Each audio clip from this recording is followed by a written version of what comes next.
хамгийн урдан мэдээлэл авах ба олон нийтэд харилцах хамгийн үр дүнтэй арга юм.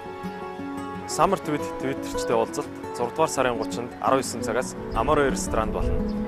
Summer Tweet бол жиргээчдийн хувьд энэ зуны хамгийн өвчлөлтэй, хамгийн сонирхолтой уулзалт байх болно. So come on in. Твиттерийг ашиглан хоорондоо өчнөө танилцуулсан жиргээчид Summer Tweet-ийн уулзалтын үеэр аудиторны тэгээд танилцаж хамтдаа нэг өөрөөр өнгөрцгөөе. Ингээд та бүхний хүрэлцэн ихийг хүргэж байна.